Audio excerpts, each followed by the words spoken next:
Добрый день, друзья! Сегодня на обзоре крейсер 8 уровня Панамерики Игнасио Альенде. Крейсер продолжает концепцию ветки, но есть и существенные отличия. Сегодня разберем характеристики крейсера, определим его сильные и слабые стороны.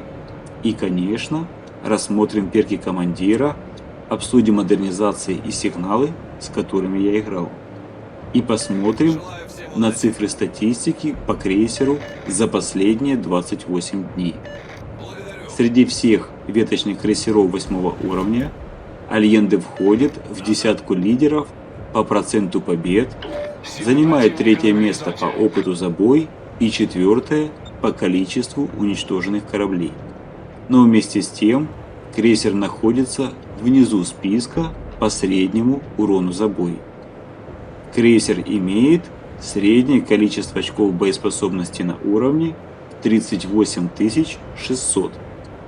Противоторпедная защита крейсера всего 7%, что гарантирует полный урон при попадании торпед.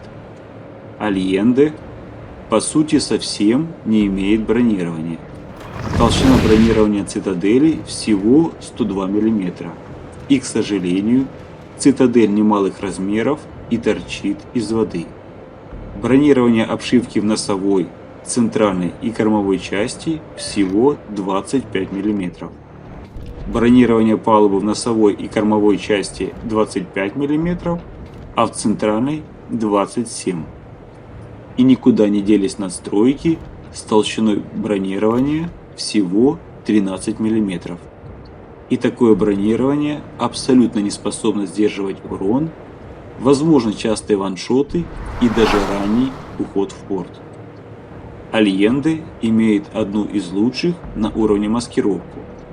Прокачав перки капитану и установив модернизацию, получим 10,2 км заметность кораблей и 6,9 самолетов. И такая маскировка позволит не попадать первым в засвет и быстро выходить из-под огня противника. Базовая скорость хода 33 узла, что крайне мало на уровне. Радиус циркуляции 660 метров, один из лучших. А вот время перекладки рулей 9,9 секунды ниже среднего. Перейдем к орудиям. 8 орудий в 4 башнях с калибром 152 мм и низкой дальностью стрельбы 15,1 км. И такой дальности часто будет не хватать. Снаряды имеют среднюю скорость 812 метров в секунду, а орудия неплохую баллистику, хорошую скорость перезарядки 7 секунд и размещены в шустрых башнях. 8 орудий главного калибра в своем арсенале имеют только бронебойные снаряды с улучшенным взведением и уроном 3400 единиц. Орудия выдают низкий вес залпа и имеют невысокий ДПМ. И именно наличие в арсенале только бронебойных снарядов говорит о том, что реализация главного калибра может быть не всегда эффективна. Главный калибр все так же прекрасно наносит урон в борт слабо бронированным кораблям и даже часто выбивает цитадели. А вот с хорошо бронированными линкорами и рамбующими крейсерами беда. Урон наносится не так бодро и только в ослабленные зоны. А еще по эсминцам часто проходят сквозняки. Противоминный калибр крейсеру почему-то не завезли. Торпедное вооружение крейсера представлено двумя четырехтрубными аппаратами. По одному аппарату на борт и имеют следующие характеристики. Максимальный урон каждой торпеды 16 633 единицы. И с учетом количества торпед, крейсер имеет не лучший торпедный потенциал урона. Дальность хода торпед средняя на уровне 8 км. Скорость хода торпед хорошая 62 узла, а заметность торпед одна из лучших 1100 метров. Время перезарядки среднее 96 секунд.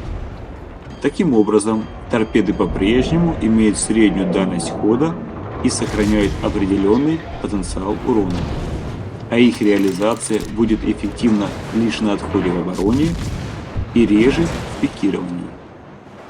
Радует наличие у Альенте именно авиаудара с дальностью сброса 7 км, а потенциал урона стандартный.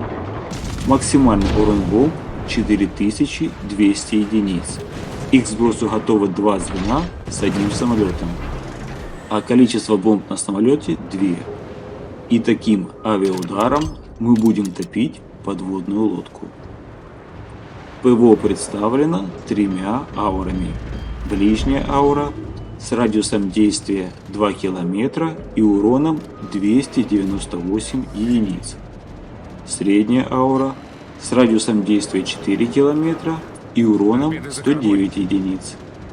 И дальняя аура 6,9 км с уроном 102 единицы. ПВО имеет хороший радиус действия и что-то будет сбивать, но позволит авиагруппам долетать и наносить урон, так как основной урон сосредоточен в ближней ауре. Для эффективной игры на крейсере командиру достаточно и 10 очков опыта. Очки умений в первую очередь лучше потратить на следующие перки командира. Первый перк из последних сил частично сохранит скорость и маневренность при гритах двигателя и рулевых машин. Второй перк – мастер снаряжения. Увеличит время работы снаряжений, выбор которых весьма разнообразен. Третий перк – отчаянный. Крейсер активно теряет боеспособность, чем разгоняет потенциал урона вооружения. Четвертый перк – мастер маскировки. Снизит заметность на 10% и повысит выживаемость крейсера. И этих перков уже будет достаточно для результативной игры на крейсере. Далее можно изучить следующие перки. Пятый перк – суперинтендант. Увеличит количество жизненно важных снаряжений. Шестой перк – мастер борьбы за живучесть. Увеличит боеспособность крейсера. Седьмой перк – неравный бой. Крейсер часто оказывается в ситуациях, когда перк будет полезен. Восьмой перк – торпедист. Повысит скорость торпед. На Альенде я установил следующие модернизации. Первый слот – основное вооружение. Усилит живучесть главного калибра и повысит эффективность крейсера. Второй слот – защита машинного отделения. Снизит вероятность выхода из строя двигателя и рулевых машин, что жизненно важно для этого крейсера. Третий слот – система наведения. Повысит и без того неплохую точность орудий. Четвертый слот – энергетическая установка. Позволит крейсеру быстрее набирать скорость и выходить из-под огня противника. Пятый слот – система маскировки. Снизит заметность крейсера на 10%, что позволит крейсеру лучше выживать и иногда действовать более остро. Доступное снаряжение Альенте. Стандартная аварийная команда, время работы которой 5 секунд и перезарядки 60 секунд. Ремонтный дивизион, которых в базе целых 4 штуки. Наличие суперхилки у крейсера существенно повышает его живучесть. И этот расходник часто будет удивлять противника, восстанавливая внушительные цифры очков боеспособности, в том числе и цитадельный урон. В третьем слоте есть 2 расходника на выбор. Заградительный огонь ПВО или гидроакустический поиск ближнего действия. На этом крейсере я играл с коротким гапом, время работы которого с перком мастер снаряжения 110 секунд, а перезарядки долгие 180. Гап несколько повысит выживаемость крейсера в бою за счет гарантированного обнаружения торпед и кораблей на дистанции 3 км, а также повысит эффективность крейсера в борьбе с подводными лодками, дальность обнаружения которых 2 километра. В четвертом слоте тоже есть два расходника на выбор. Корректировщик огня и РЛС с дальностью 9 километров. Мой выбор РЛС, время работы которого с перком мастер снаряжения 27,5 секунд и время перезарядки долгие 180. РЛС позволит уничтожать эсминцев, которые ключевым образом влияют на победу. Одна из ключевых особенностей ветки – боевая инструкция, оперативная подготовка снаряжения, которая уже на 80% снижает время перезарядки снаряжений. То есть, прожав в нужное время боевую инструкцию, крейсер за более короткое время сможет дважды активировать расходники. Сигналы, которые я использую, перед вами сейчас на экране. Итого, что имеем. Альенде – интересный, но довольно сложный крейсер, который часто ловит ваншоты из-за крайне слабого бронирования. Крейсер имеет невысокую скорость и небольшое количество очков боеспособности, а невысокая дальность стрельбы и наличие только бронебойных снарядов вынуждает действовать в смертельно опасной близости. Но взамен крейсер получил лучшую на уровне маскировку, хорошую маневренность и мощное ПВО, а также торпеды с дополнительным потенциалом урона.